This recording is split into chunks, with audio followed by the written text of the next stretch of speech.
Bueno, acá hay algunos comentarios así de tipo históricos, ¿no? En donde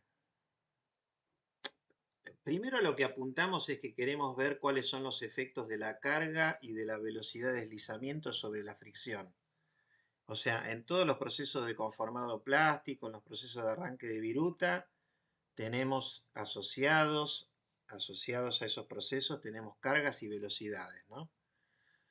Eh, pero bueno, antes de llegar a ese punto, podemos decir que hace 300 años a Montons afirmaba así, digamos, con vehemencia que la fuerza de fricción era proporcional a la fuerza normal y por eso es que desde aquellos años y durante mucho tiempo se estudió concretamente el efecto de esa fuerza sobre la fricción, ¿no es cierto? O sea, concretamente fue la variable más tenida en cuenta, más estudiada. Eh, Pasó que para los primeros trabajos de los investigadores, eh, como que se llegó a la conclusión que el valor de mu era una constante para un par de materiales que interactuaban entre sí. Y bueno, eso evidentemente hace tiempo se sabe que es inexacto. Y seguramente que esas conclusiones erróneas tienen que ver con la reducida precisión que tenían en los métodos de medición, evidentemente, ¿no? El tema de la fricción es particularmente complejo porque aunque uno quiera dejar todas las variables fijas y variar una sola, por ejemplo la velocidad en el contacto, eh, lo que va sucediendo conforme, digamos, vamos a suponer que estamos hablando de un ensayo concretamente, ¿no? En el cual evidentemente, bueno, va a haber partes en contacto, entre esas partes en contacto va a haber una carga, va a haber una velocidad relativa,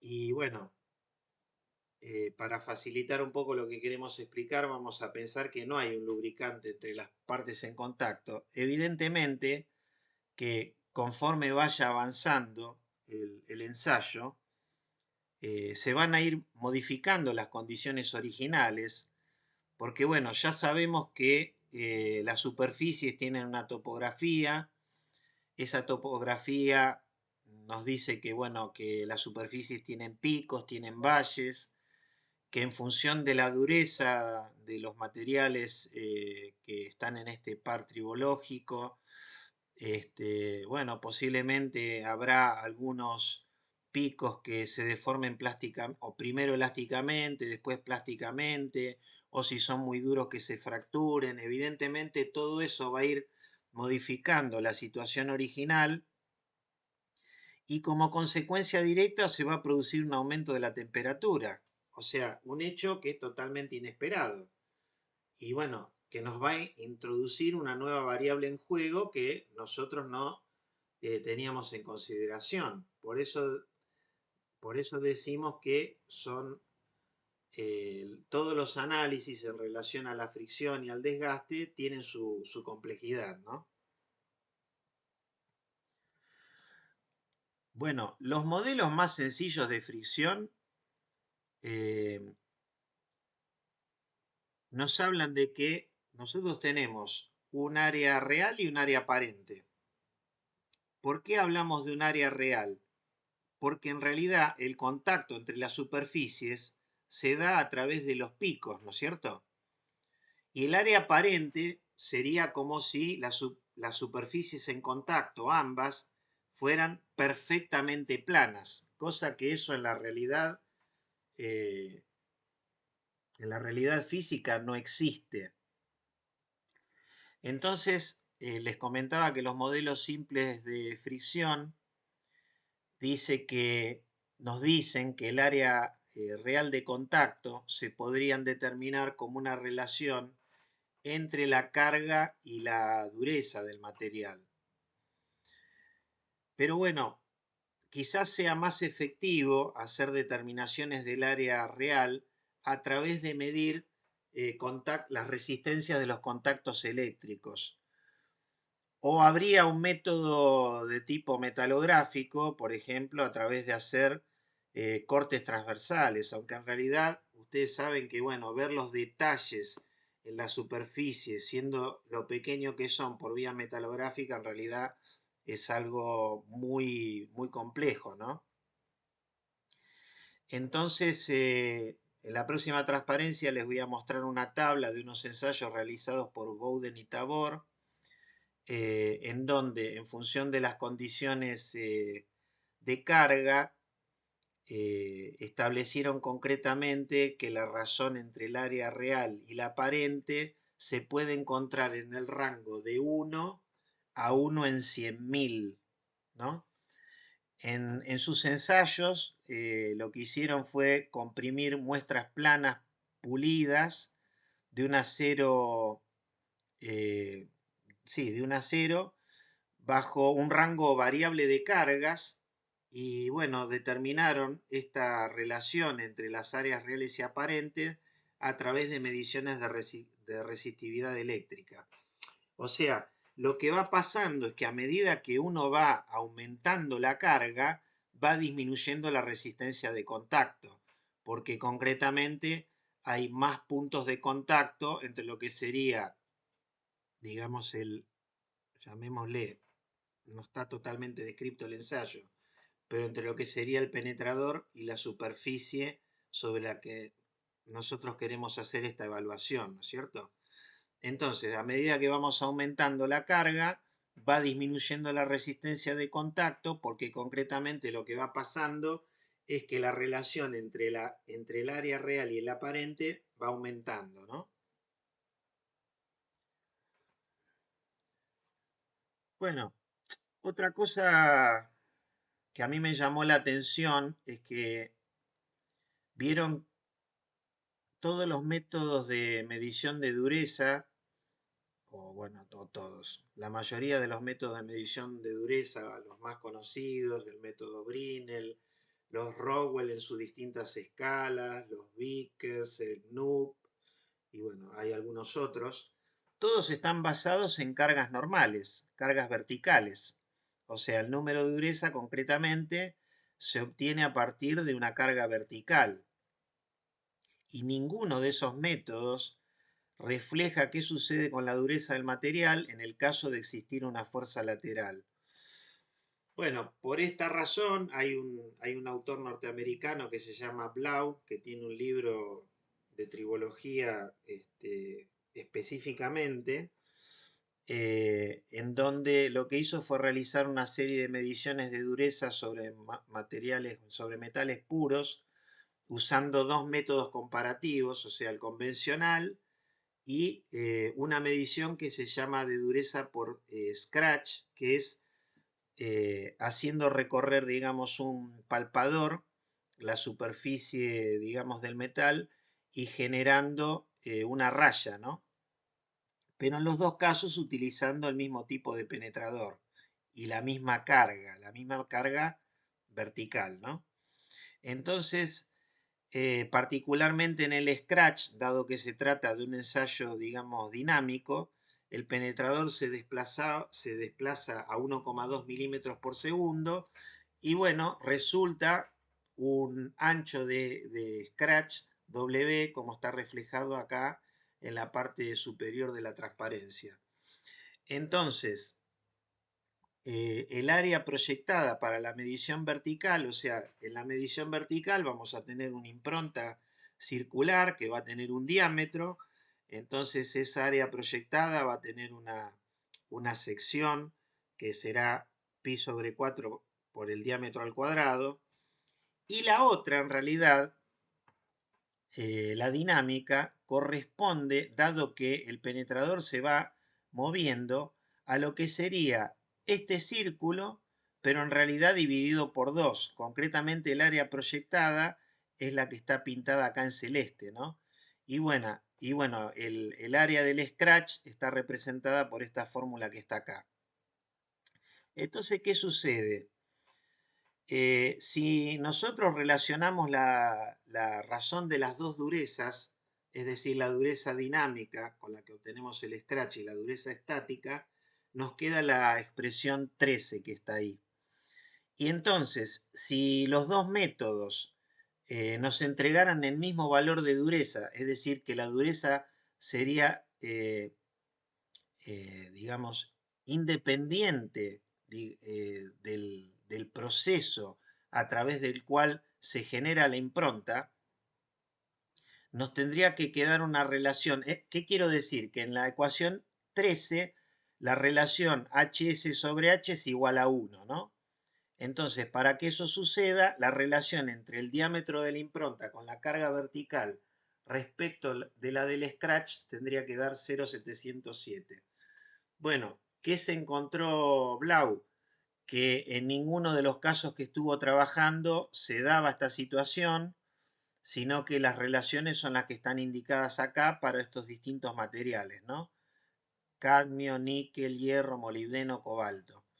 O sea, estaban bastante alejadas de los valores estáticos y los resultados nos indican que hay una mayor resistencia cuando la medición es dinámica, ¿no?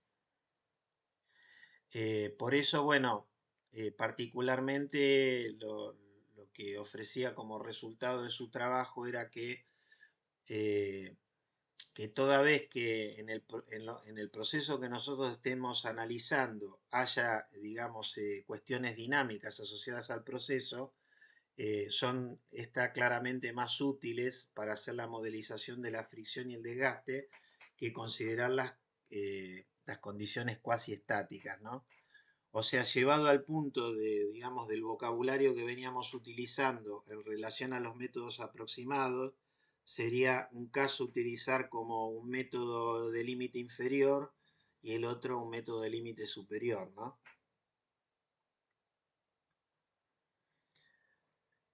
Bueno, entonces, por esta razón es conveniente considerar los efectos de la carga sobre la fricción entre metales mediante tres perspectivas concretamente, ¿no?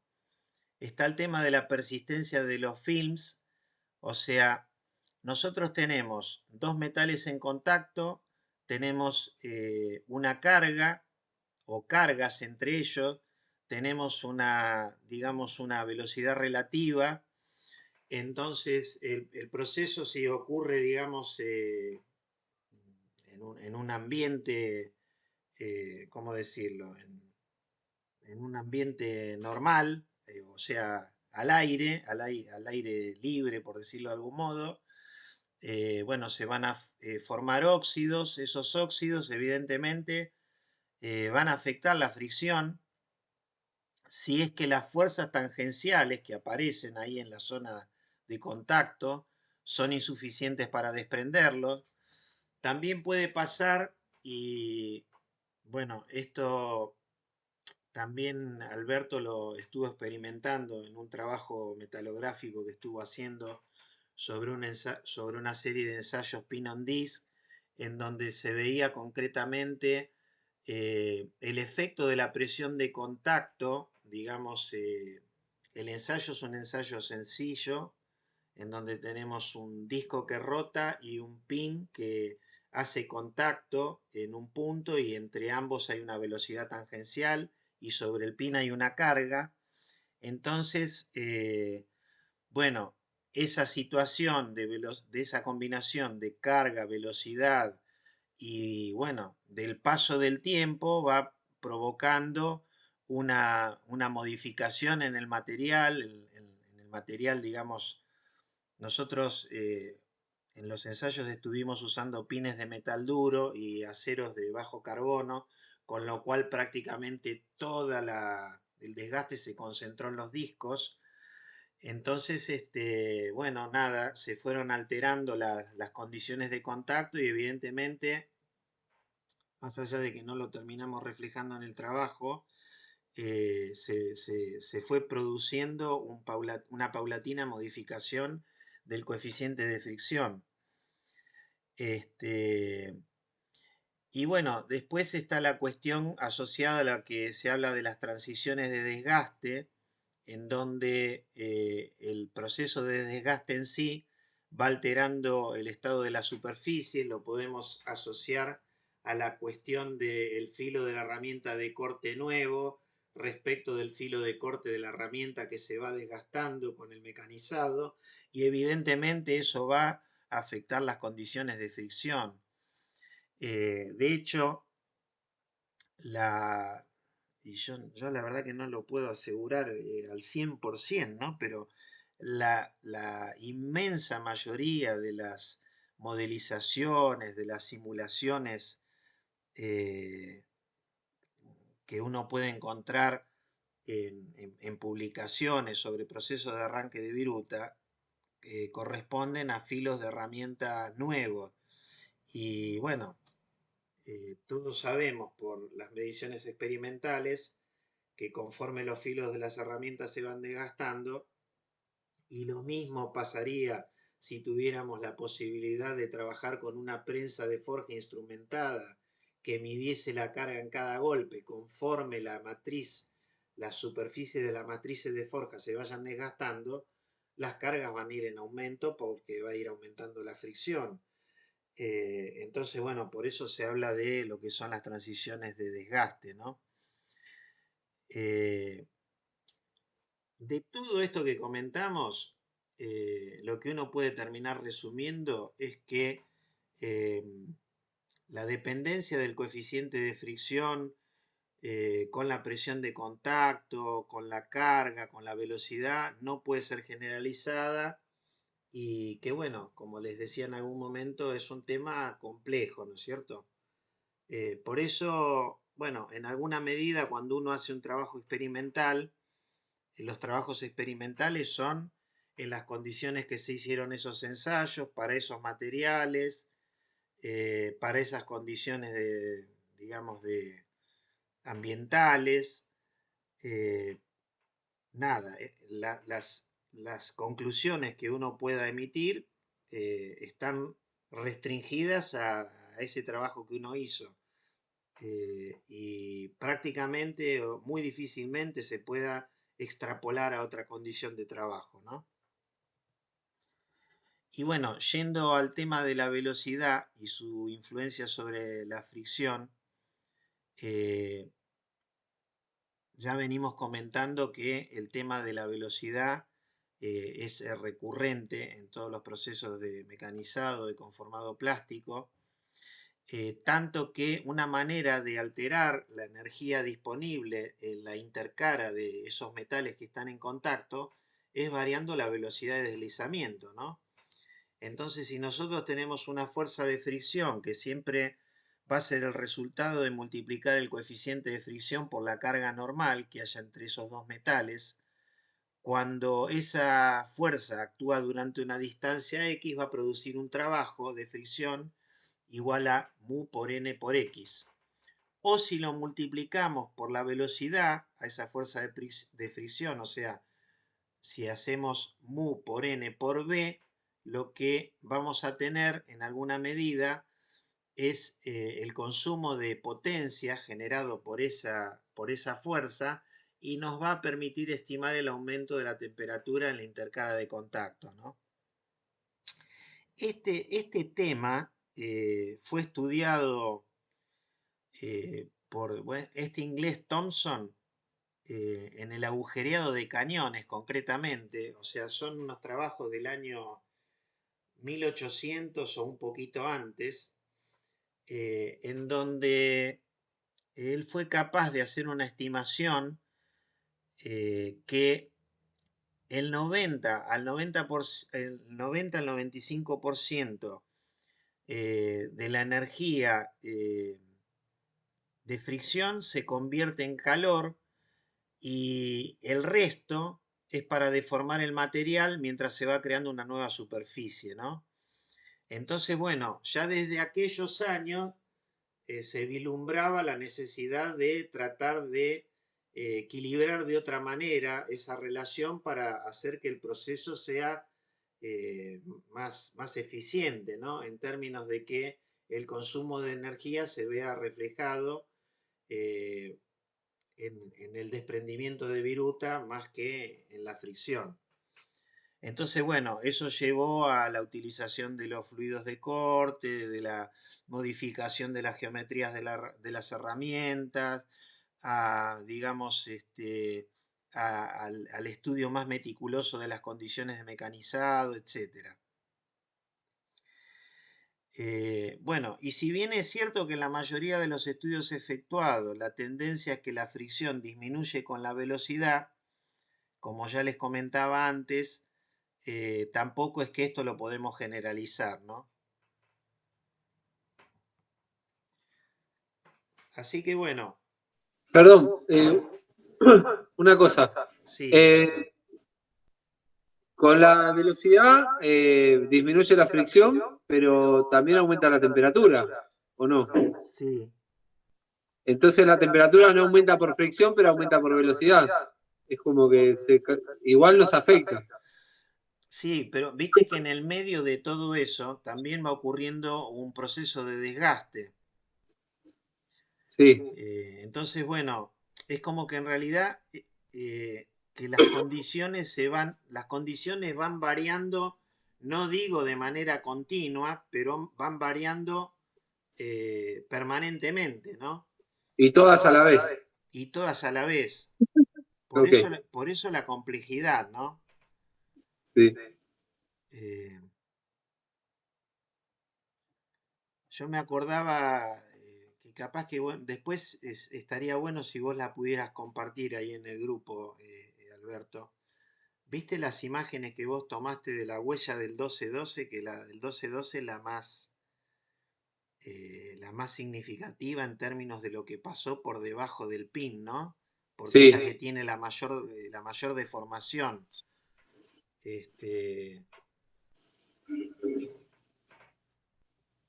Sí, además, pero en las otras se ve cómo se desplaza el material. sí, Eso también está. Hay algunas que la deformación se va para abajo y otras que la deformación se va hacia los costados. hacia los costados. Sí, sí. Bueno, las comparto. Bueno, estaría bueno, sí, sí. Gracias.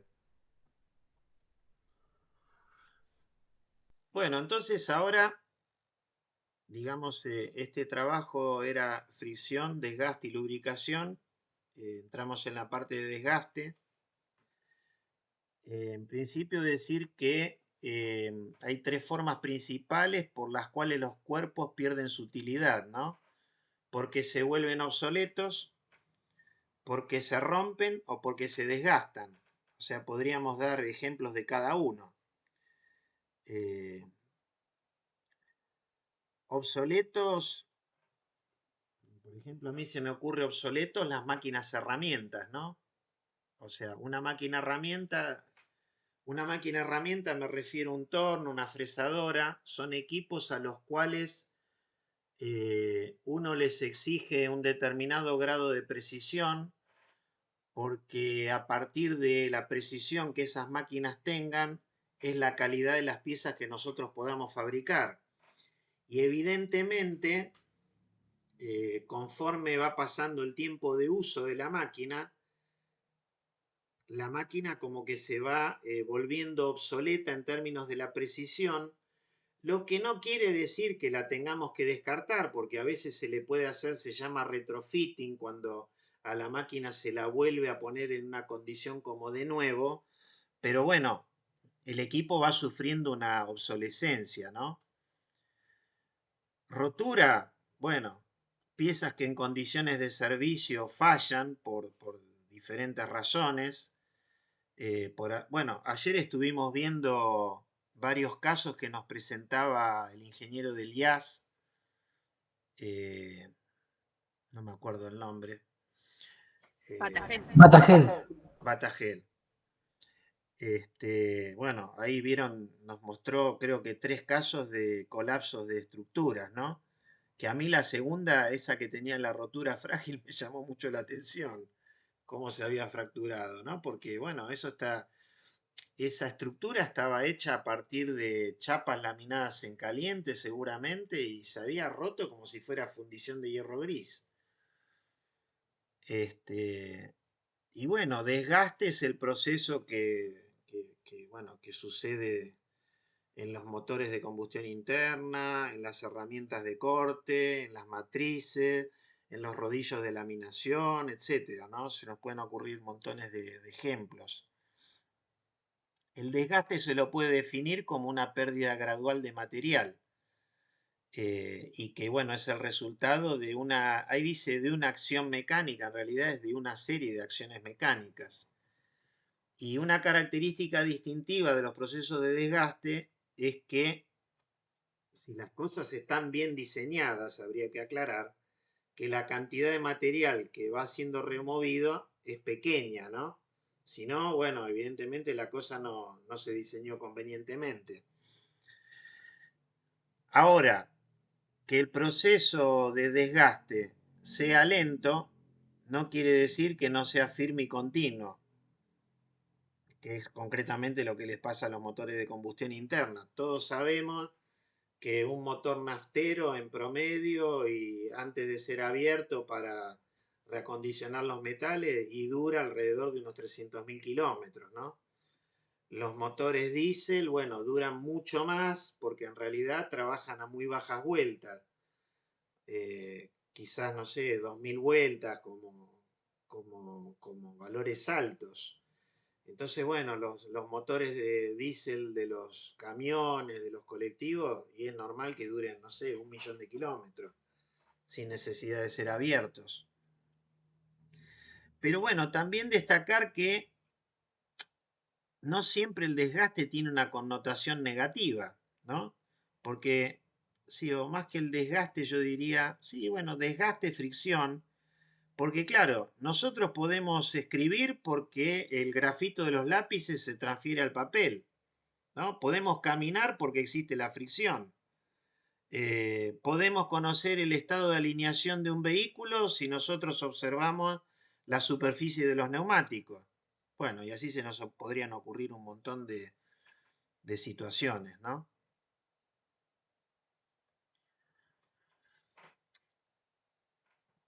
Acá vamos a concentrarnos en algunos tipos de desgaste. En esta transparencia, concretamente en el desgaste adhesivo, vieron que nosotros vimos antes el video de Balcers, donde observábamos la formación del filo recrecido. Y acá concretamente lo que nos están mostrando es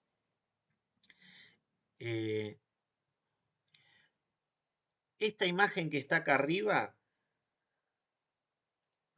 corresponde a un inserto mirado, esta sería la cara de ataque de la herramienta. Entonces, ¿qué pasa? Este es el filo de contacto con el material que estamos cortando y acá se forma lo que se suele denominar como un cráter.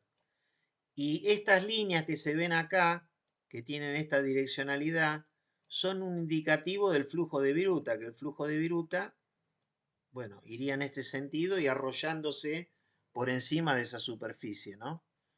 Ahora, si nosotros este filo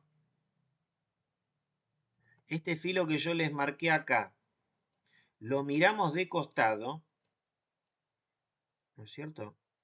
O sea, acá por ejemplo, este es nuestro ojito, ¿no?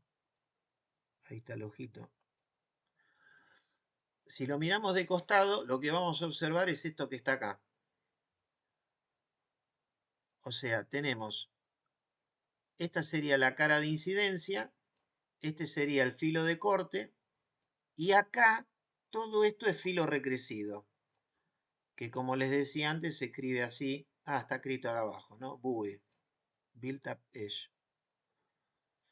¿Qué es lo que nos muestran acá? Lo que nos muestran es que para un mismo material que estamos mecanizando, el filo recrecido desaparece por encima de una velocidad de corte de 125 metros por minuto. Fíjense que acá no tenemos más filo recrecido. Acá tampoco tenemos filo recrecido.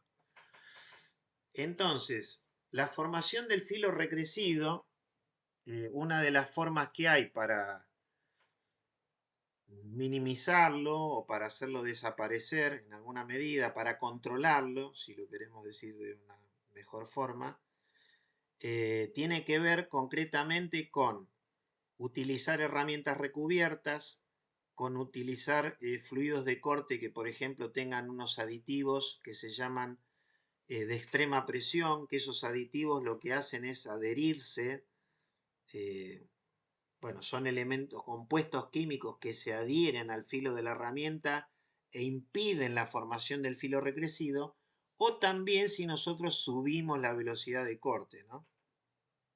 El tema que muchas veces subir la velocidad de corte significa que el filo de la herramienta de corte pase a durar menos, ¿no? Porque hay una relación, no quiero decir directa, pero la velocidad de corte influye muy fuertemente sobre la duración del filo y de manera negativa, es decir, pequeños incrementos de la velocidad de corte producen reducciones muy significativas de lo que es la duración del filo. Lo que preguntaba Fiamma hoy, ¿no?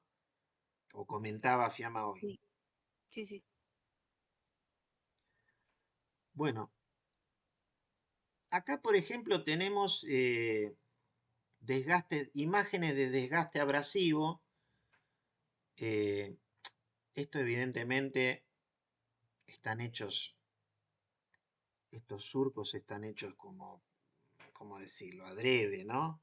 Están hechos con como si fuera con una técnica de scratch, en donde el primero corresponde a un acero, el del medio a un acero perdón, a un hierro, o sea, un, un acero de muy bajo carbono, eh, como si fuera, digamos, un 1005. eh, Después acá tenemos un acero 1045, un acero de medio carbono y acá un acero inoxidable, ¿no? Fíjense que en todos los casos se observa lo que yo les comentaba, que en el perímetro de, de lo que sería esta raya, tenemos rebaba, ¿no? Eso quiere decir, por eso se habla de este proceso de ploughing, como si fuera un arado. Vieron que cuando uno, por ejemplo, no sé si alguna vez lo experimentaron, pero si uno pasa un rastrillo por la tierra, el rastrillo lo que hace es, sí, genera un surco, pero por otro lado, como que te expulsa material hacia los costados, ¿no? Claro, la tierra no tiene ninguna ductilidad. En el caso de estos materiales, que son todos materiales dúctiles, se forma un perímetro, digamos, una rebaba perimetral. Eso es lo que quería decir, ¿no?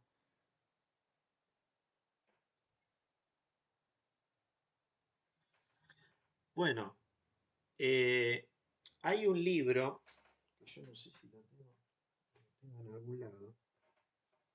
Hay un libro excelente que, bueno, para algunos es la Biblia de lo que es fricción y desgaste, que es de Rabinovich, este autor que estamos mencionando acá, que dice que la forma más universal de desgaste es el adhesivo.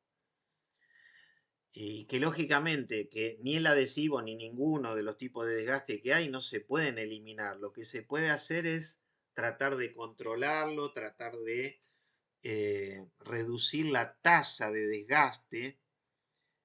Por ejemplo, en el mecanizado, discúlpeme que sea reiterativo, a través de la utilización de herramientas recubiertas, ¿no? Porque, bueno, los recubrimientos bajan la fricción y bajar la fricción significa disminuir, bueno, la posibilidad de que el material que se está transformando en viruta se adhiera sobre el filo, ¿no? Y en cuanto a la medición del desgaste, posiblemente sea el método de pesado el más utilizado en razón de que es relativamente sencillo y porque cuantifica el desgaste por medio de un número, ¿no? ¿Por qué les digo esto? Yo durante muchos años en el instituto, prácticamente les diría desde que ingresé, desde el año 1988 hasta el 2005, estuve haciendo ensayos de desgaste. Pero en esos ensayos de desgaste, en realidad, nunca, o el método que utilizaba es el que está en una norma, y en la norma lo que te pide es medir, hacer una medición de tipo geométrica, es decir, medir lo que se llama un labio de desgaste, ¿no? Que bueno, es un método muy común, o sea, aparece en infinidad de papers que están publicados, pero posiblemente una medición a través de una pesada, más allá de las dificultades que tiene en términos del grado de precisión que tiene que tener la balanza, ¿no es cierto?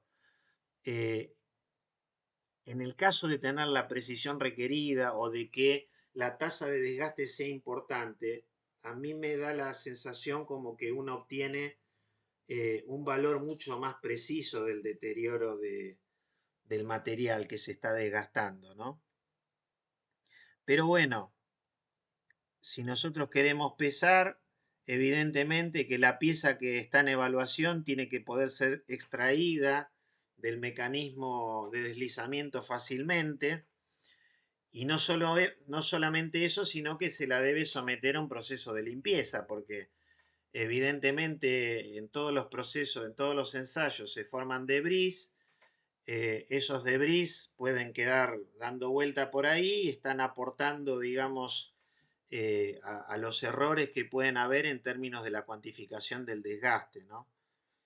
Habitualmente lo que se hace es utilizar balanzas de estas creo que le llaman analíticas, que se utilizan en química, que suelen alcanzar resoluciones de hasta 0,1 miligramos, las que he usado yo. Capaz que hay más precisas todavía, ¿no?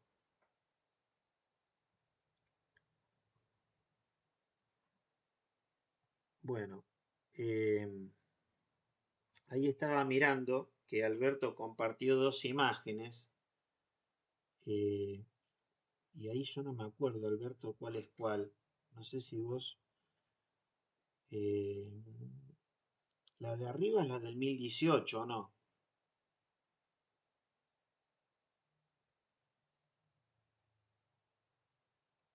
Chicos, ¿me escuchan?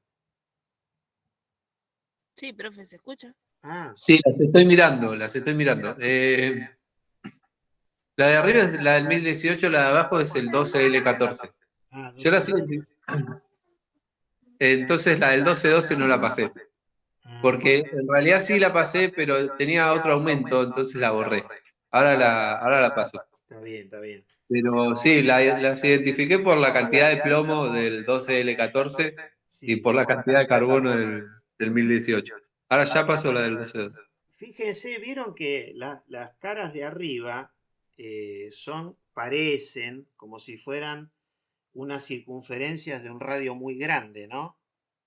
Se ven así, en realidad tienen un radio de alrededor de 2 milímetros, pero bueno, con el aumento que está tomado se ve con esa curvatura.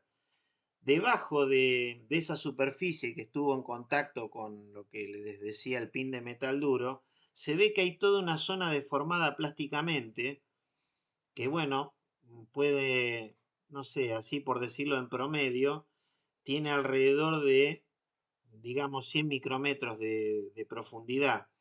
Y después se ve lo que es la estructura original de cada acero, ¿no? Donde se ven los granos equiaxiales, bueno, se ve la direccionalidad del sentido de la laminación, eh, y bueno, más ferrita en las dos de abajo, que son aceros que tienen alrededor de 0,07% de carbono, y el de arriba es de casi 0,2% de carbono, o no sé si no tenía un poco más incluso. Así que bueno, esa modificación en la subsuperficie tuvo que ver concretamente con esas condiciones de fricción entre el pin y el pin de metal duro y los discos de acero, ¿no? De estos tres aceros. El de arriba el 1018, el del medio un 12L14 que es un acero al plomo, y el de abajo es un 1212 que es un acero resulfurado.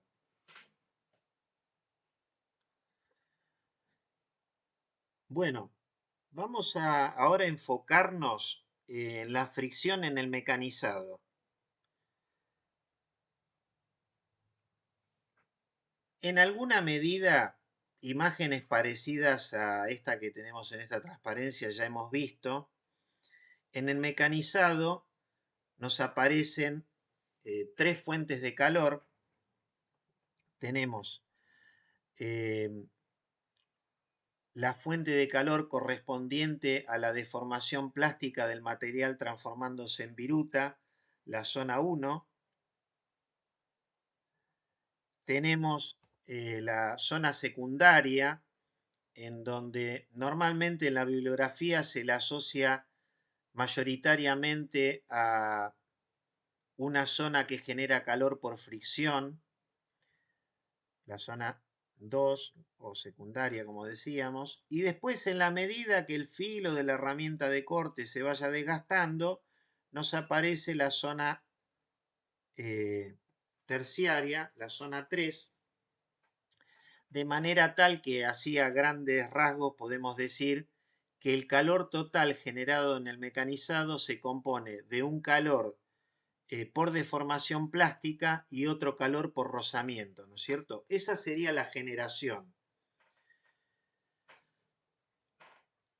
Ahora, ¿de qué depende la generación del calor? Bueno, la generación de calor va a depender del material que vayamos a mecanizar. Normalmente materiales que ofrecen mayor resistencia a ser deformados, es decir, a transformarse en viruta, van a generar una mayor cantidad de calor. Va a depender del material de la herramienta. ¿Por qué del material de la herramienta? Porque el material de la herramienta, según sea el material de la herramienta, yo puedo trabajar a más velocidad o a menos velocidad y la generación de calor es directamente proporcional a la velocidad de corte. Por eso, inclusive está desagregado acá, el punto C dice que la generación de calor depende de la velocidad de corte y la velocidad de corte está asociada al material de la herramienta. Y por último, aparece también el ángulo de ataque de la herramienta. ¿Por qué aparece el ángulo de ataque? Porque si la herramienta, por ejemplo, tuviese un ángulo de ataque muy positivo, bueno, es como que la viruta fluye suavemente, por decirlo de alguna manera, y baja la generación de calor, bajan los esfuerzos de mecanizado, baja la generación de calor. Si usamos una herramienta muy negativa o negativa, evidentemente, para cortar la misma cantidad de material vamos a generar más calor. Ahora, el calor se genera por deformación y por rozamiento, pero se disipa, es decir, el calor se extrae, se va. Una parte muy importante con la viruta, que sería el caudal Q sub B, otra parte se va con la herramienta y otra parte se va con la pieza. Por eso Q sub H y Q sub P, ¿no? Por dar un dato, podemos decir que en general el 80% del calor se va con la viruta y el 10% se va con el material y el 10% con la herramienta. Aunque esto va a variar en función de las conductividades térmicas y de la velocidad de corte. Lo de la velocidad de corte lo vemos en este diagrama que tenemos acá a la derecha, que es el denominado diagrama de Schmidt. El diagrama de Schmidt, acá en el eje horizontal, nosotros tenemos la velocidad de corte y en el eje vertical tenemos la cantidad de calor en forma porcentual. Entonces, la zona A corresponde a la viruta, que se dice chip en inglés. La zona B corresponde al material que estamos mecanizando y la zona C a la herramienta. Lo que uno observa es que a medida que aumenta la velocidad de corte, la proporción, o sea, si yo vengo acá a baja velocidad de corte, es como que la mayor proporción de calor se lo lleva al material a mecanizar, que estaría dado por esta altura. Perdón, En profe, chip cambio, era viruta, dijo. perdóname, Chip, Fia. ¿qué era? No te escuché, Fiamma. Chip, que dijo Ah, recién. viruta, viruta. Ah, ok, ok. Viruta, sí, sí. Sí. Y les decía que si, por ejemplo, vamos a una velocidad alta, fíjense que acá prácticamente el calor que se va con la herramienta es mínimo y la mayor proporción lo tenemos en la viruta, ¿no? En chip. ¿Está bien? Bueno, evidentemente que todo este calor, por decirlo de algún modo, ¿no? Se va a enfocar en hacerle daño al filo de la herramienta de corte. Y bueno, también va a generar una afectación sobre la integridad superficial de la superficie que estamos generando durante el mecanizado. Y ahí, profe, ¿cuál sería la situación más favorable? ¿O la de mayor velocidad, o menor velocidad, o intermedio? Ahí te digo. Espera que estoy tratando de ver cómo se acaba esto. Ah, no, tengo que pinchar acá. A ver si.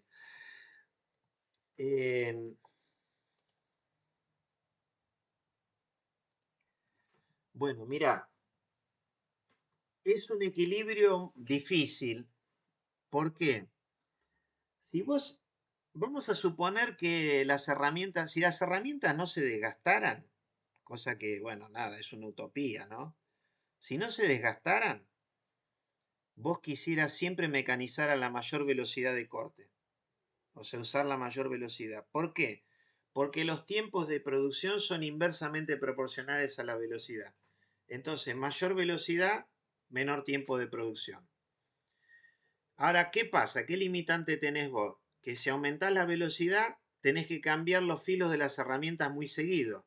Entonces tenés que parar el proceso, te aumentan los tiempos muertos que se llaman, en los cuales no estás desprendiendo viruta, estás aumentando el costo del herramental porque estás gastando un filo, otro filo, otro filo. Entonces, bueno, nada, como que tenés que encontrar ese equilibrio. En el torneado, por ejemplo, que vos utilizás una herramienta que es monocortante, que tiene un solo filo de corte, el que hace el mecanizado, se suele trabajar a velocidad más alta que en el fresado. ¿Por qué? Porque en el fresado, al usar varias puntas de distintos insertos para hacer un mecanizado, si vos mecanizás a alta velocidad, cuando vos tenés que cambiar filo, no cambiás uno, cambiás 7 a la vez. Entonces el fresado es un proceso muy caro en comparación con el torneado. Entonces, para el fresado, vos vas a trabajar a menor velocidad de corte. Y después, específicamente, después aparecen unas técnicas particulares de mecanizado, que bueno, no sé si me quiero meter en eso, pero hay un trabajo que es del año 1920 de un alemán que se llamaba Carl Salomon, que este hombre, no sabemos si lo experimentó o lo intuyó, porque no se sabe, porque no, lo único que hay es un gráfico de sus trabajos, nada más. Vieron, y medio se podría explicar desde el diagrama de Schmidt. Si yo, como veo acá en el diagrama de Schmidt, a medida que aumento la velocidad de corte, llegase a un punto que todo el calor se lo llevase la viruta, ¿no es cierto? El filo de la herramienta de corte como que trabajaría ligeramente frío, por decirlo de algún modo. Y eso que se propuso en el año 1920, se empezó a trabajar paralelamente en Japón y en Alemania, allá por el año 1995, y en razón de esos trabajos surgió una técnica de mecanizado que se llama mecanizado de alta velocidad, en el cual lo que se busca es mecanizar generando virutas muy finas a muy alta velocidad, de manera tal que el proceso casi se convierte en algo adiabático. Todo el calor que se genera se va con la viruta y la herramienta trabaja a relativa baja temperatura, con lo cual la duración aumenta muchísimo y el proceso tiene una buena productividad, pero lo que hay que tener en cuenta es que las virutas son finas. Y viruta fina significa, en realidad, tiempos de producción largos, ¿no? Porque quiere decir que si vos querés, por ejemplo, sacar material de una superficie, si las virutas son gruesas, lo haces en pocas pasadas, y si son finas, tenés que hacer muchas pasadas. Entonces, más allá de que trabajes a muy alta velocidad, el tiempo termina siendo superior. Pero bueno, es un método que se aplica muchísimo en la industria y principalmente para la fabricación de matrices de forja. Es como la aplicación estrella del mecanizado de alta velocidad. Así que nada, Fiamma, capaz que te armé un barullo bárbaro, pero en realidad, No, se entendió que depende del proceso, de lo que uno quiera y el coste económico. sí, pero viste como que no hay una respuesta única. Eh, No, claro. Yo no te podría decir, por ejemplo, no, la velocidad ideal para este material y esta herramienta son, no sé, 240 metros por minuto. Eso es prácticamente imposible de decir. Porque bueno, inclusive uno tiende a pensar que no, pero también la máquina herramienta influye en lo que vos le podés exigir a la herramienta de corte. Porque las máquinas, así como los autos, no sé, yo a veces lo tiendo a asociar con los autos como para tratar de capaz de facilitar los ejemplos. También se relaciona con lo de la obsolescencia que dijo hoy más temprano. Sí, no, pero en realidad quería decir esto, mira, que vos, por ejemplo, a vos te pueden poner al lado de dos máquinas y te dicen, este es un torno y este es un torno, ¿no? Y sí, los dos son tornos, pero hay que ver cómo están fabricados esos dos tornos. Por decir una estupidez, voy a decir una estupidez, ¿no? Pero vamos a suponer, torno A, estructura de aluminio, ¿no? Torno B, fundición de hierro gris. Y bueno, el torno B, para hacer un trabajo X, va a andar muy bien. Y si vos querés hacer ese mismo trabajo en el torno A, no vas a poder hacer nada, ni empezarlo. ¿Me entendés? Quiero decir que Sí, la máquina herramienta, que normalmente nadie la tiene en cuenta, también tiene una influencia sobre el proceso. O sea, claro. en una máquina herramienta, vos podés trabajar con una herramienta, una condición de corte, y vos querés reproducir esa condición de corte en otra máquina, y en esa otra máquina no funciona. Y en realidad es porque la máquina, bueno, adolece de cosas que no están a la vista. Porque bueno, Claro, sí, se entiende. uno no sabe los detalles de cómo está fabricada, cómo fue fabricada, los materiales, todo. Bueno, yo les quería mostrar un video que en realidad es una simulación. Fíjense lo siguiente, ¿no? Esto amarillo que tenemos acá es un inserto. La cara de arriba es lo que se llama la cara de ataque, donde se forma la viruta, ¿no? Acá vemos un rollito de viruta. Normalmente las virutas de la cara que desliza sobre el inserto son lisos, son brillantes, y del lado interno tienen cierto grado de segmentación, como se ve acá, ¿no? Entonces, eh, esto negro que está acá es lo que se llama el porte inserto. El porte inserto está fabricado en un acero templado y revenido, ¿no? Un acero 4140 suele ser lo más estándar, lo más común.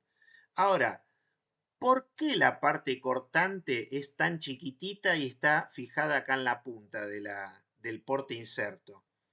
Porque está fabricado con materiales muy sofisticados.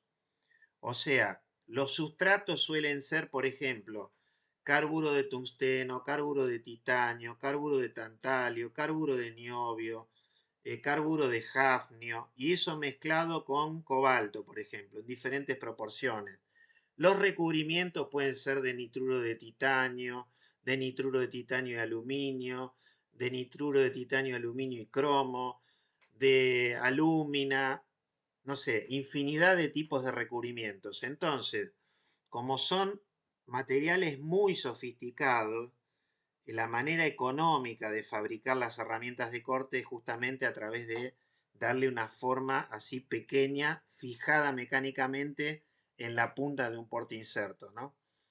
Y bueno, y se ha avanzado tanto con estas herramientas que si ustedes se fijan, en la cara superior tiene toda una microgeometría, que esto en realidad acá puede parecer como un dibujito, pero cuando yo le lleve insertos y lo vean ahí en forma presencial, se van a dar cuenta que en realidad tiene una forma en 3 dimensiones que lo que busca es romper la viruta. En el torneado, básicamente. En el torneado, cuando uno mecaniza un material dúctil, el problema que tenés es que te da viruta continua. Si te da viruta continua, estás en un problema, porque la viruta continua se va a terminar arrollando o acá alrededor del portainserto o se va a arrollar acá alrededor del material que estás mecanizando, te va a obligar a parar el proceso, la viruta es muy dura, te vas a lastimar seguro. Entonces, los fabricantes de los insertos proveen a los insertos con rompeviruta para tratar que el material se corte en virutas con forma de 6, que es lo ideal. El 6, ¿no? Un número 6. O sea, virutas cortas. Las virutas cortas ocupan poco espacio y no generan ninguna de las dificultades que les comento. Entonces, bueno, vamos a ver el video, qué es lo que nos quiere mostrar. Ahí se ve un poco el proceso de formación de viruta, cómo la viruta se va cortando, ¿no? Y acá lo que nos va a mostrar es la temperatura. Acá estamos viendo la punta de la herramienta. Las herramientas pueden llegar a temperaturas del orden de los 1000 grados centígrados. Y acá tenemos la distribución de 80-10-10 que yo les comenté anteriormente, ¿no es cierto?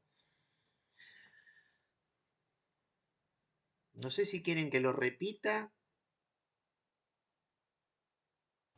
¿Al video? Porque Sí. era muy cortito. Bueno, Sí, mejor. No, como es medio rápido, ¿no? Acá fíjense que incluso se rompe la viruta porque choca contra acá, ¿ven?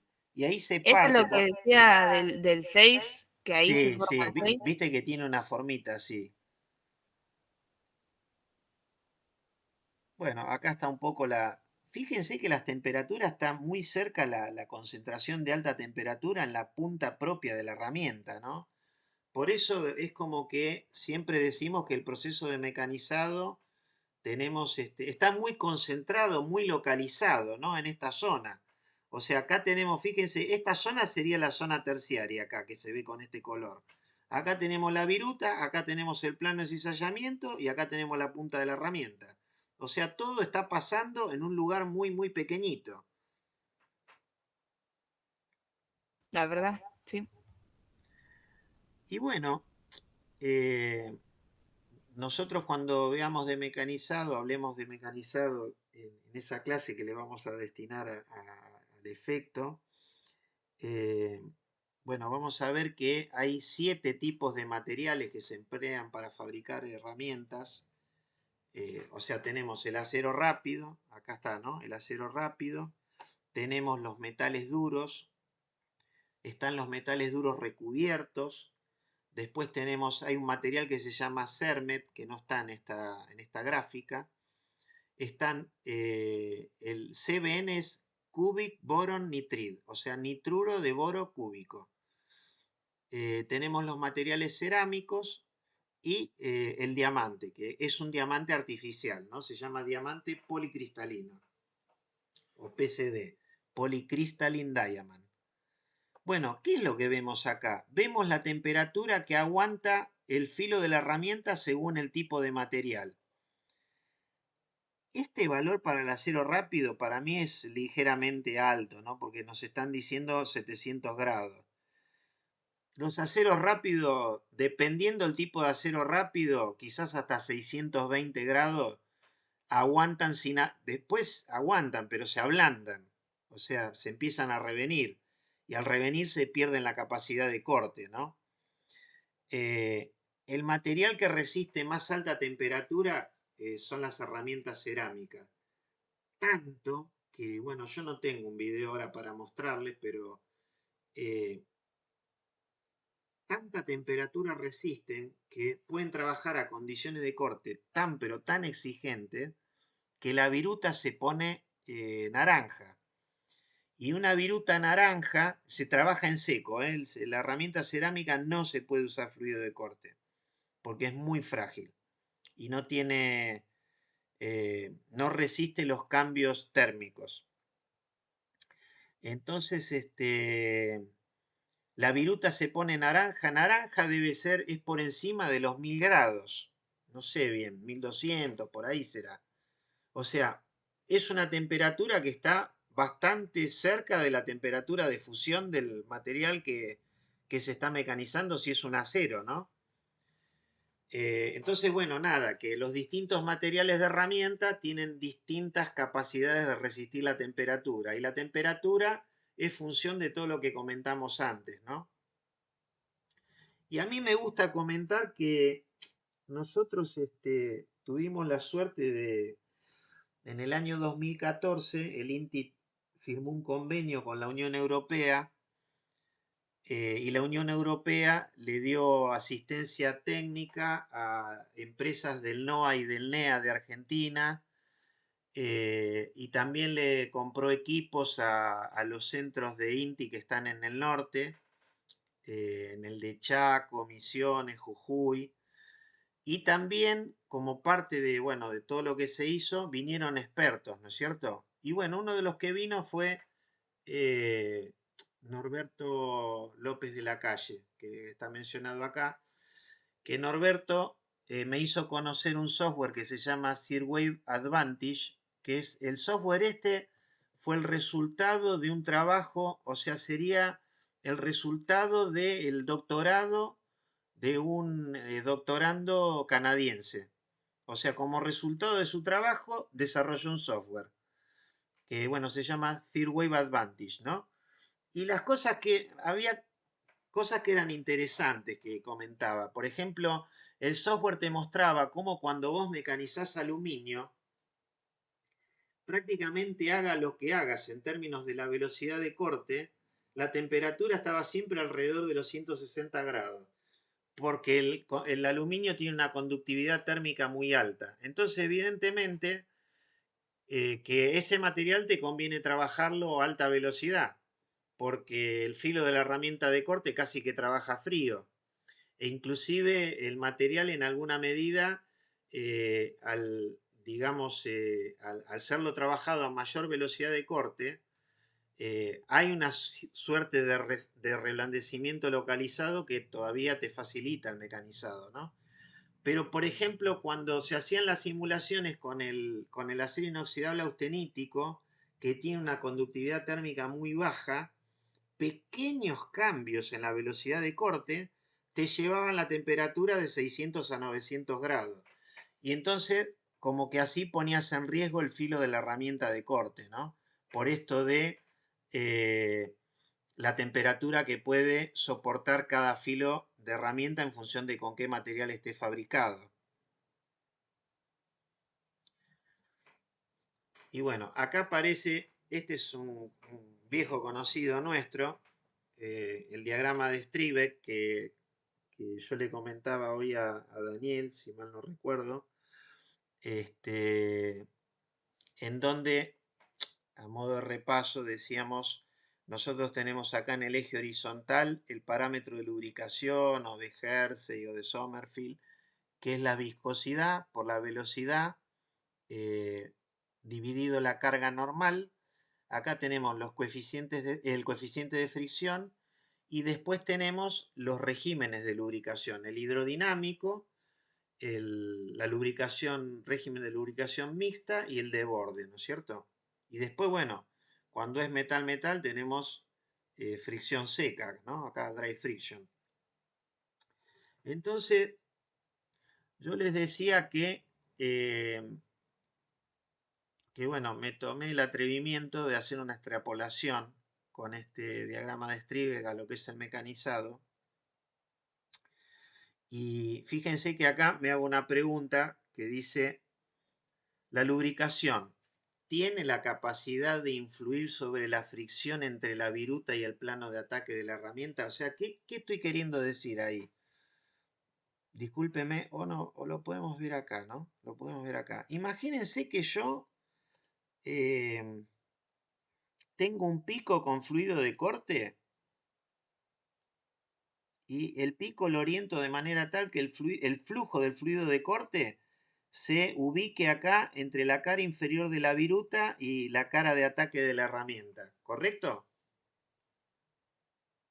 Supónganse que yo hago eso, ¿no? Yo puedo asegurar que ese fluido de corte se va a alojar debajo de la viruta y por encima del plano de ataque hasta la punta misma de la herramienta de corte. Esa es un poco la pregunta que me estaba haciendo ahí, ¿no? Por eso digo, ¿estamos realmente seguros? Y bueno, acá, bueno, hago algunas especulaciones, ¿no? Yo lo digo así porque esto es una idea mía, ¿eh? Esto no lo van a encontrar en ningún lado. Es una idea mía. Acá lo que decimos es que la situación va a depender de la temperatura y del régimen de lubricación. Si nos basamos en el diagrama de Striebeck, ¿no? En el régimen de lubricación que resulte en el mecanizado. Y bueno, si nos basamos en el diagrama de Striebeck, el régimen de lubricación debería ser función del parámetro de lubricación, ¿no? Ahora, si nosotros miramos el diagrama de Striebeck, resulta claro que la existencia de una película lubricante que pueda ser capaz de separar la viruta del plano de ataque, o sea, ahí estaríamos pensando en la eventual posibilidad de que existiera una lubricación hidrodinámica, como que dependería de la relación existente entre la velocidad de la viruta y la fuerza normal. ¿Está bien? Sí. Bien. ¿Puedo? Sí, Alberto. Perdón. ¿Y la viscosidad, no era?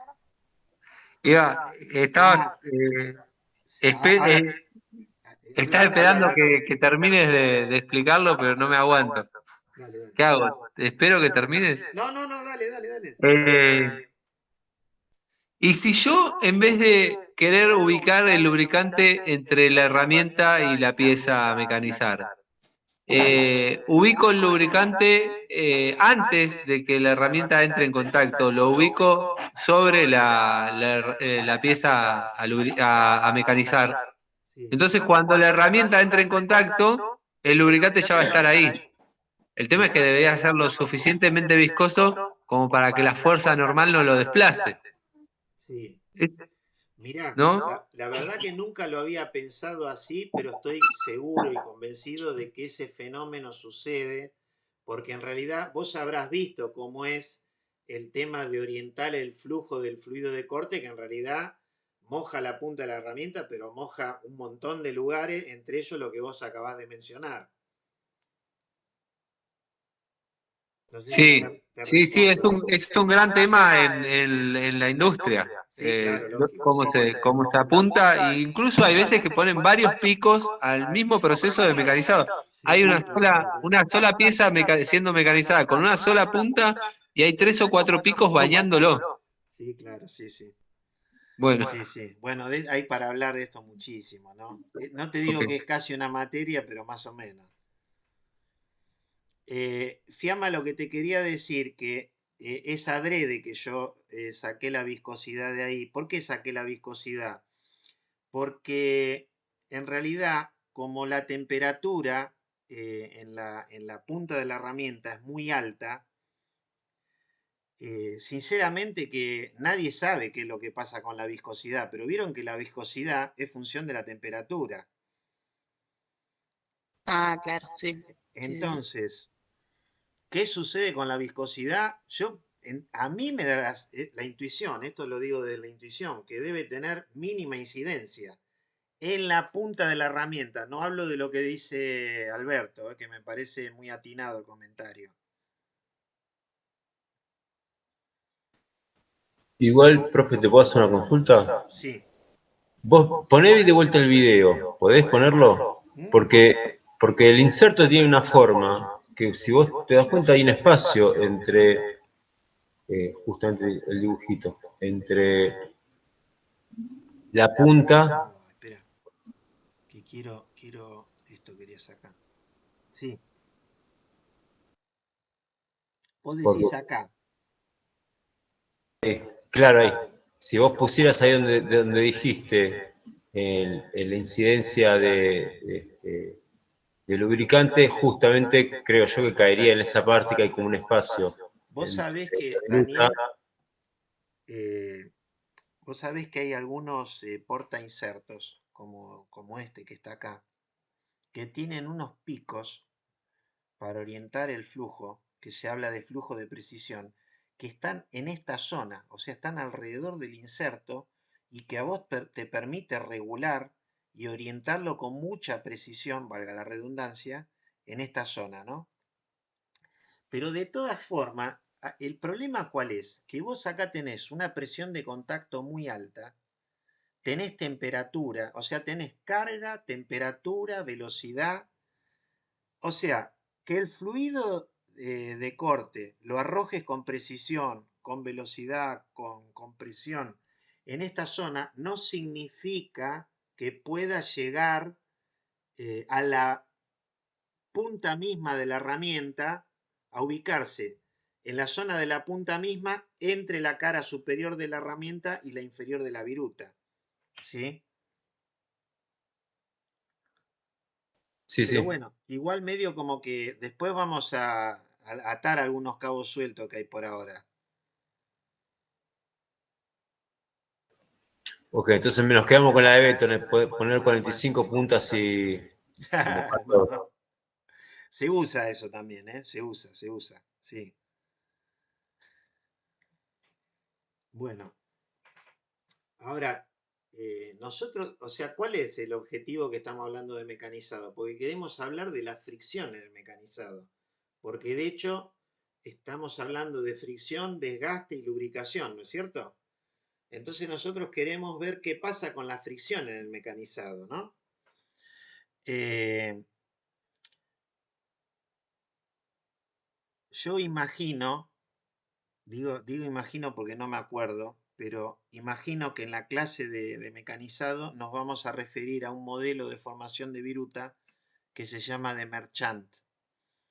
Y que concretamente a ese modelo corresponde este círculo que se denomina el círculo de Merchant. Fíjense lo siguiente, hay algunas cosas que son muy simples de visualizar. O sea, acá tengo la cuña, ¿no es cierto? Esto que estoy marcando acá, no sé si lo pongo en color. Sí, O sí se sea, ve. acá tengo la cuña, ¿no es cierto? Esta es la herramienta, ¿está bien? Bueno, esa herramienta estaría acá. Lo único que acá estaría despejado, ¿no? Acá estoy viendo la baquelita de la probeta metalográfica, ¿sí? ¿Vieron esta línea que está acá? Esta es la línea que sería representativa del plano de cizallamiento. O sea, en alguna medida es que sobre ese plano desliza el material por las tensiones tangenciales y se transforma lo que era el material, no sé si llamarlo sustrato, val material sería, ¿no? No sé cómo decirlo en castellano. Se transformaría en la viruta. Vieron que acá tenemos los granos totalmente deformados, alargados, ¿no? O sea, se ha modificado drásticamente la microestructura. ¿Está bien? Ese plano está representado mediante el ángulo de cizallamiento phi, que lo tenemos acá. ¿Lo ven acá? Ahí tengo, ese se llama el ángulo de cizallamiento. Cizallamiento quiere decir corte, ¿no? Corte ¿qué quiere decir corte? Tensiones tangenciales quiere decir.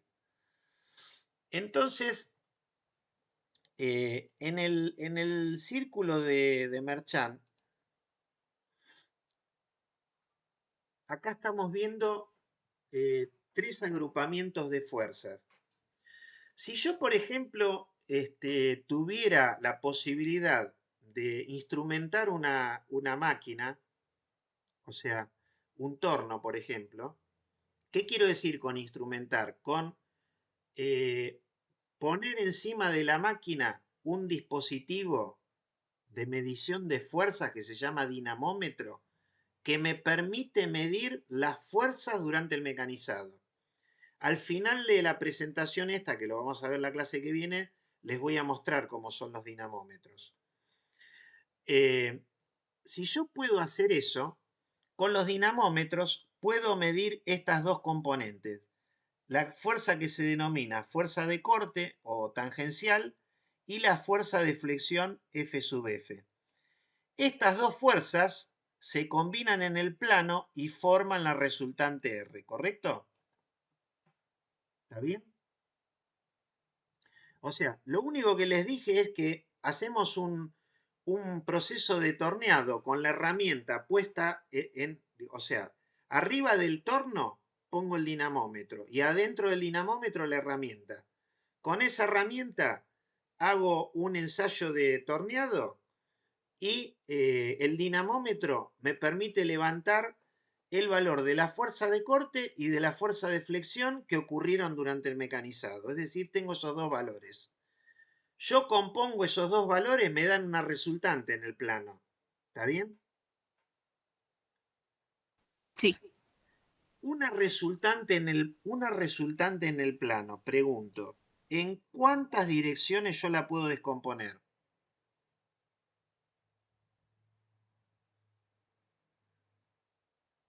En dos. ¿Dos? En dos, ¿no es cierto? Perfecto. Entonces, yo lo que voy a hacer con esa resultante es descomponerla en direcciones que me aporten información adicional. Entonces, una descomposición sería la de las fuerzas rojas. ¿Lo ven bien? Que son la Fs y la Fn. ¿Se ve? Sí. La Sí, Fs, profe. perdón. No, que sí se ve, se ve. La Fs es la fuerza que está contenida en el plano de cizallamiento. Es decir, es la fuerza que produce el corte de viruta. Y la otra es una fuerza normal al plano de cizallamiento. ¿Está bien?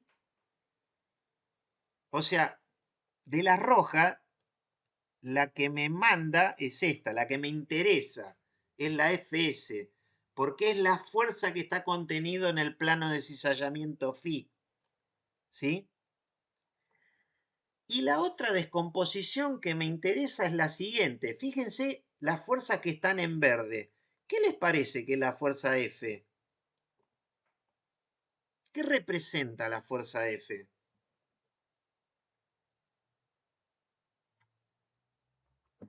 Representa la fricción que hay entre la viruta y la cara de ataque de la herramienta.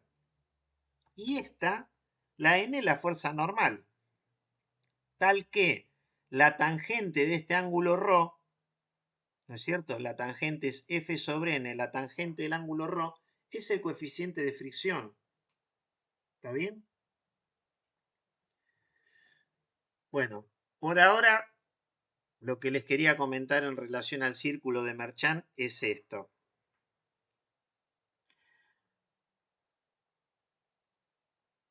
Voy a adelantarme una transparencia más y después voy a volver para atrás.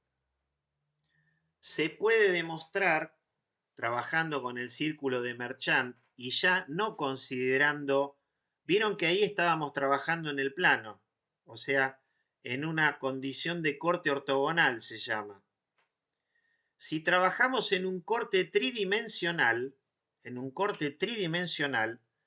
nosotros vamos a tener 3 fuerzas de mecanizado, no 2. O sea, no vamos a tener solamente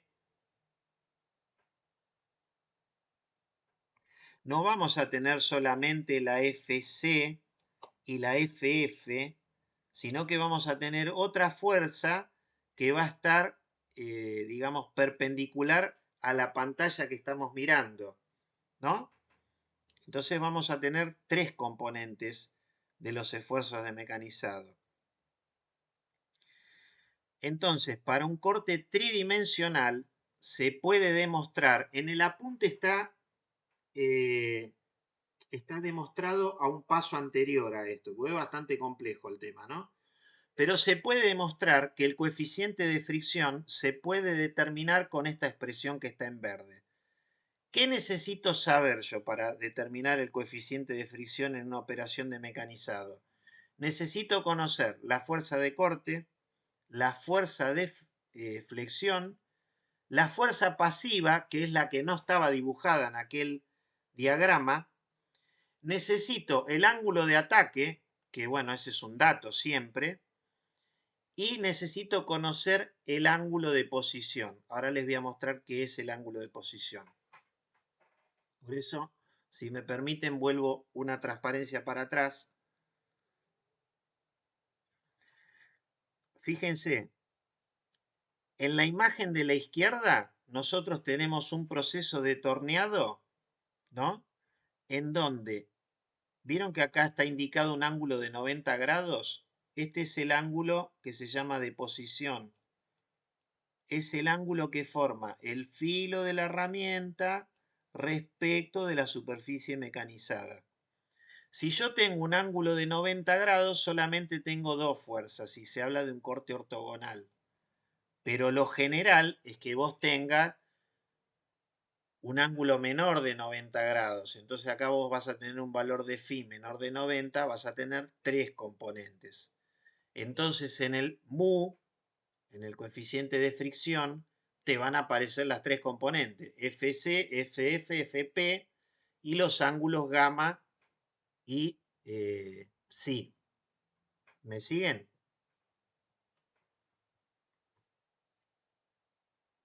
No me siguen. Sí, sí, te seguimos. Sí, sí. Bueno, y acá es donde viene esto que yo les decía de la extrapolación que yo hice, ¿no? ¿Yo qué hice?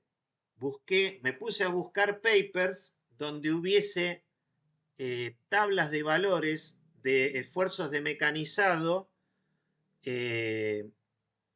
medidos en función de distintos tipos de ensayos, ¿no?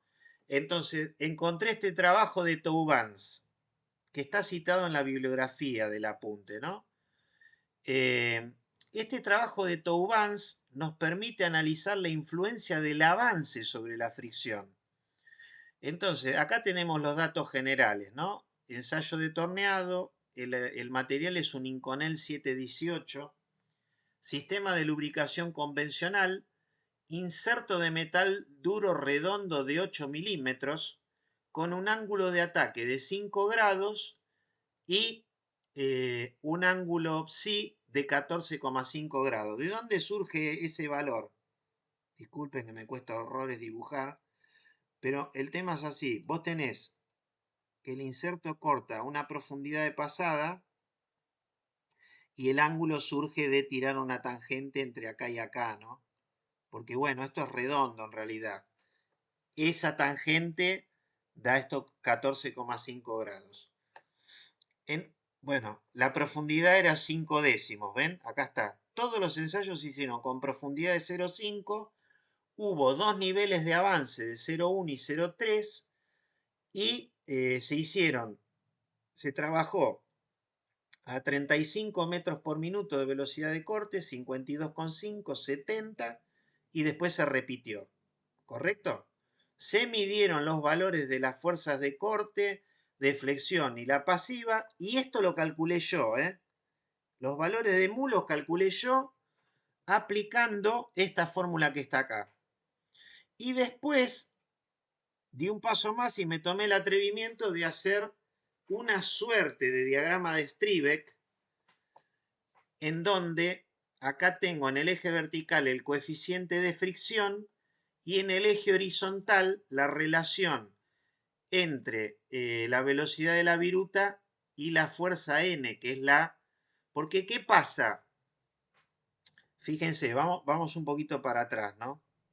Vamos al círculo de Merchant.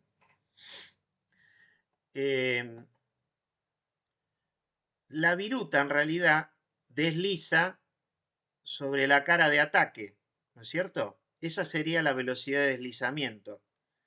¿Y cuál es la fuerza que se considera en el parámetro de Hersey? La normal que hay entre la viruta y la herramienta de corte. ¿Cuál es la normal? Es N. O sea que, bueno, yo tuve que armar la ecuación de N y también calcular el valor de N, que no está puesto ahí, ¿no? En esa tabla, para no hacerla más complicada. Bueno, fíjense varias cosas que son notorias, ¿no? Los coeficientes de rozamiento son altos. Acá tenemos un promedio de tipo 0,73 y acá de 1,08, ¿no? ¿Y qué se ve? Que hay mucha más fricción con bajo avance. O sea, acá se ven, la curva celeste corresponde al bajo avance, la roja al avance de 0,3. O sea, ¿qué podemos decir de este gráfico? Que a mayor avance se reduce la incidencia del radio de filo y por eso baja la fricción. Y también podemos decir que a mayor avance la viruta es más gruesa, y si la viruta es más gruesa, no, Se perdón, lleva más temperatura. al revés lo tengo que decir, ¿no? Que a Ah, menor avance la viruta es más fina y en consecuencia más caliente, con lo cual la eficacia del lubricante disminuye y aumenta la fricción. Esas son las conclusiones a las que arribé yo. No estaban esas conclusiones en el trabajo, ¿no? Pero bueno, ya les digo que es una extrapolación, ¿no? Ah, y que no podemos decir que al tener mayor volumen la viruta se lleva más cantidad de calor. también, también. Vos decís en este caso.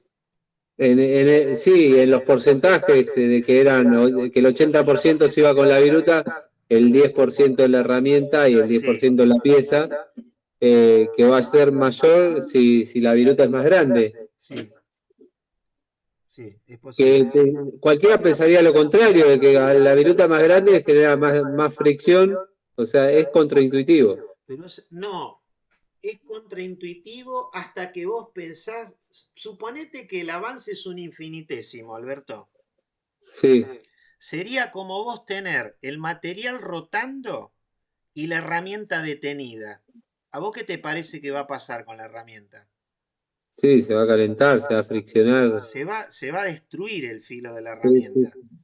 O sea, mirándolo desde una situación límite, mirándolo desde un avance infinitesimal, te parece razonable. Ahora, si vos no lo pensás así, te parece contraintuitivo, como vos decís.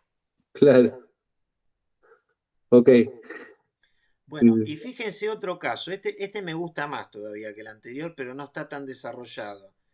Este es otro trabajo de Sharma y sus colaboradores, que esto está todo desarrollado en el apunte, y en el apunte inclusive hay un caso más, que no me lo acuerdo ahora, pero está absolutamente con la tabla, con todos los datos, todo. ¿Qué hizo esta gente? Utilizaron dos sistemas de lubricación, perdón, un sistema de lubricación con dos lubricantes diferentes. Y bueno, siendo que a uno le pueda ir quedando la sensación de que el efecto lubricante del fluido de corte es mínimo por el tema de las temperaturas, las presiones, la imposibilidad de alcanzar la punta de la herramienta, etcétera, etcétera, etcétera. Sin embargo, este diagrama nos muestra que son claramente diferenciables los dos, por eso las curvas no se superponen.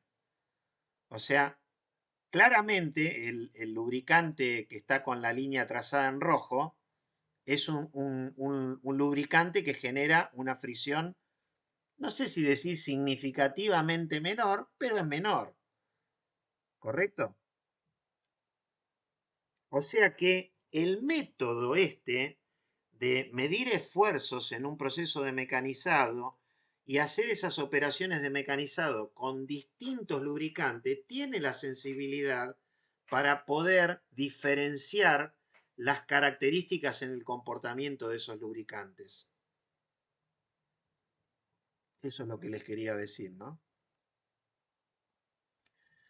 Bueno, a modo de conclusión general, podemos decir que el diagrama de Strybeck en el mecanizado hay que aplicarlo con reserva. A mí a veces me da un poquito de miedo que, por ejemplo, los estudiantes le comentaran a un profesor de, no sé, especialista en cojinetes que yo ando haciendo estas extrapolaciones, ¿no? Y que me manden algún misil. Pero bueno, los resultados me parecen bastante, no sé, coherentes, me parecen lógicos. El parámetro de Hersey, fíjense lo que digo acá, hay que considerarlo como un paquete. Y ahora les voy a explicar por qué, ¿no? Porque, fíjense, a ver, yo les pregunto, ¿no? ¿Se acuerdan? Operación de terminación, operación de desbaste, ¿no? ¿En cuál se corta una viruta gruesa? En desbaste. En el Desgaste. desbaste. Viruta gruesa es sinónimo de esfuerzo de corte elevado. ¿Está bien? Sí. Bueno, entonces, si yo voy para atrás y me vengo acá al diagrama de Strybeck y yo miro la fórmula, este es un problema que tenemos que tratar de erradicar por la formación matemática inicial que tenemos. Si nosotros miramos la fórmula y decimos, ah, mira, en el desbaste, como la fuerza es alta, esto se me va a correr para la izquierda, lo cual seguramente me va a llevar a una condición de mecanizado en seco. Y yo no sé si me atrevería a decir eso, porque ¿qué pasa si yo ese mecanizado lo combino con una velocidad alta? Y yo no sé dónde me va a ir a parar el punto de funcionamiento, ¿no? La verdad que no lo sé. Por eso digo que hay que mirarlo como un paquete en realidad. Un paquete quiero decir que no los tengo que separar.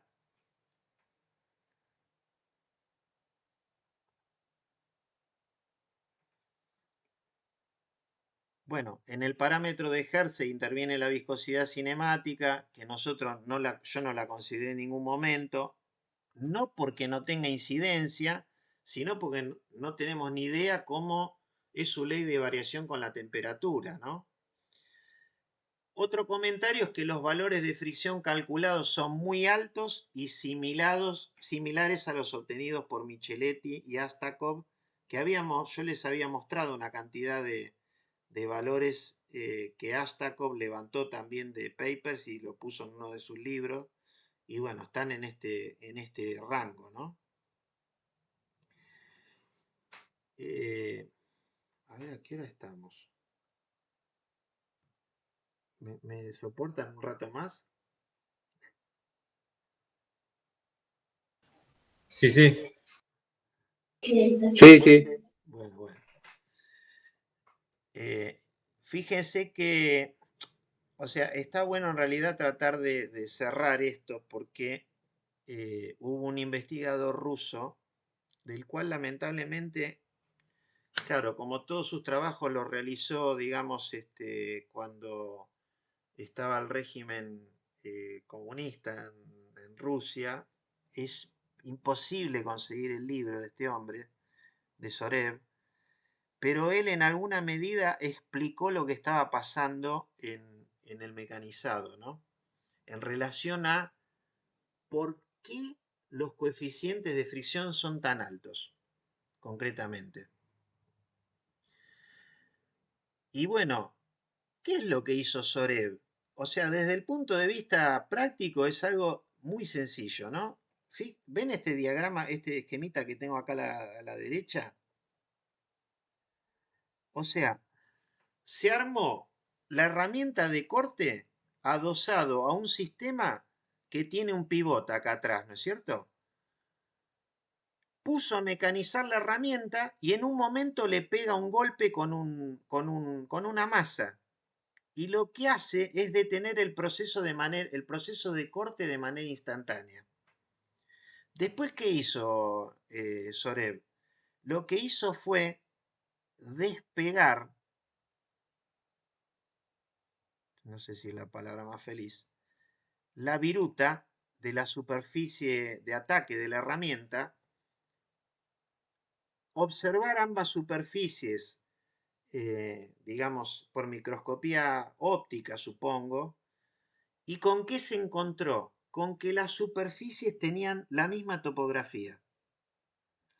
Entonces, eso le llevó a pensar a él que el proceso de,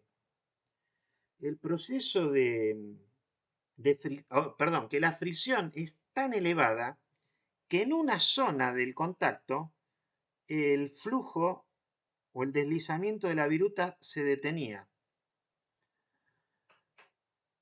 Por eso, en el modelo de Sorev, él nos explica que hay 3 zonas en el contacto de la viruta con la superficie de ataque de la herramienta. Tenemos la zona que se llama clearance zone, en el cual la velocidad, o sea, la viruta, si la fricción fuese 0, acá tendríamos una velocidad constante, ¿no es cierto?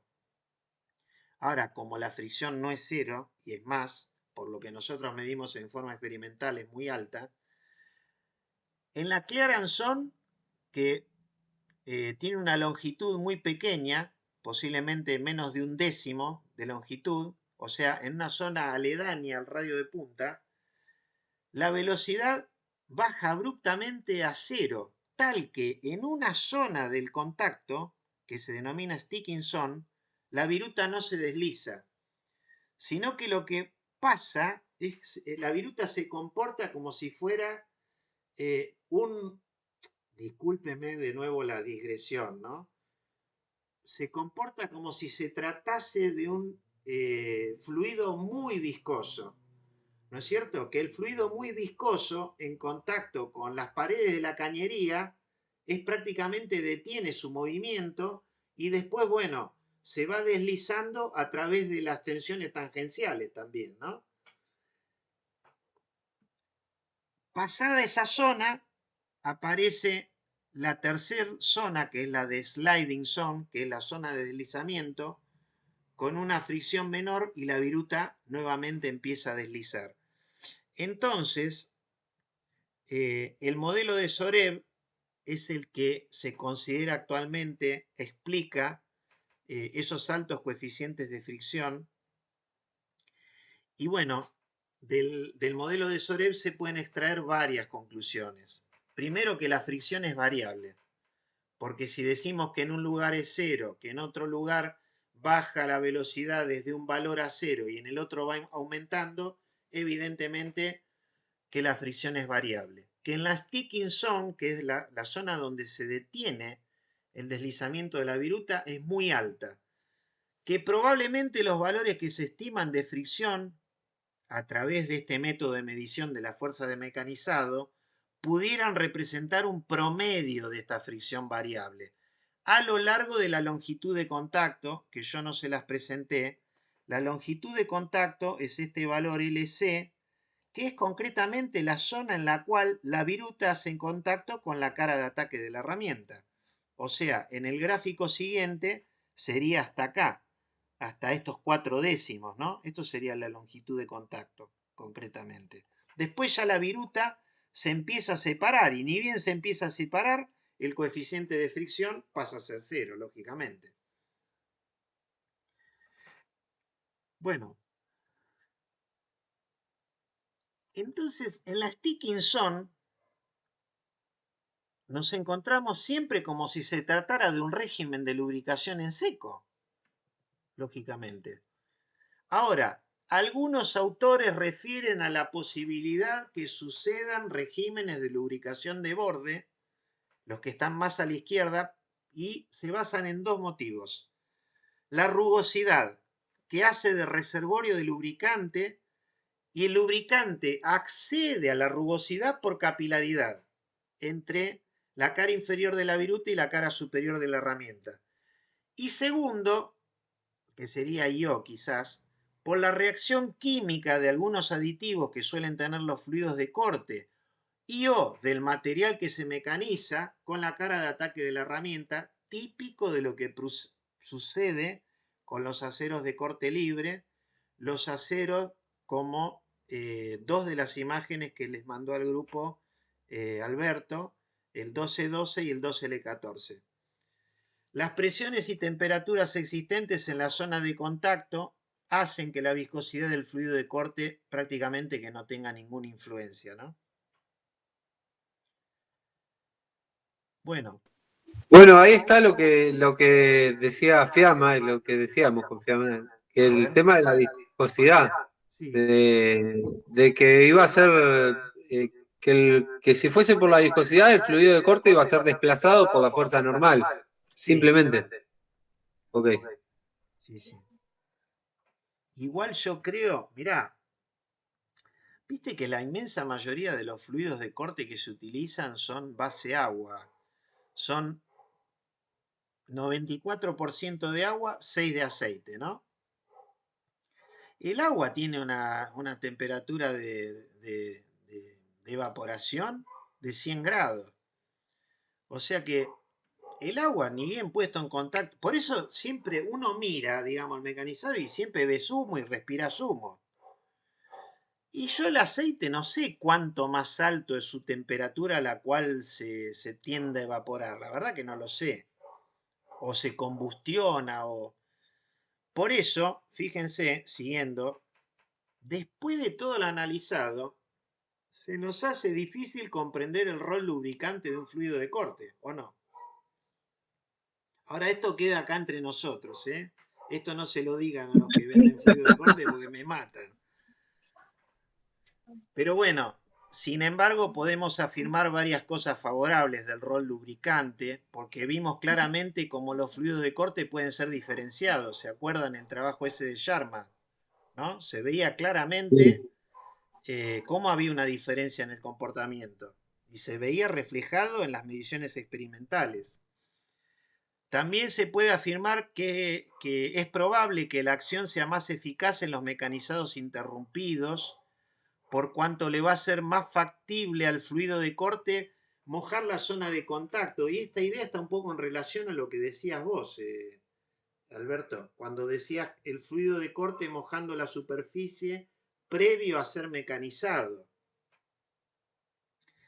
Bueno, e incluso que se ha medido en forma experimental, esto lo vamos a ver la clase que viene, cómo algunos de los últimos sistemas de lubricación que se han desarrollado, el MQL es un spray y el HPC es un sistema como el tradicional, en donde vos, como vos decías, con una manguerita orientás el flujo, pero son de alta presión. Cómo estos sistemas producen mejoras significativas en términos de reducción y temperatura, en términos de reducción de temperatura y desgaste de filo de la herramienta, situación que estaría basada en una mayor capacidad de penetración del fluido de corte entre la cara de ataque y la viruta.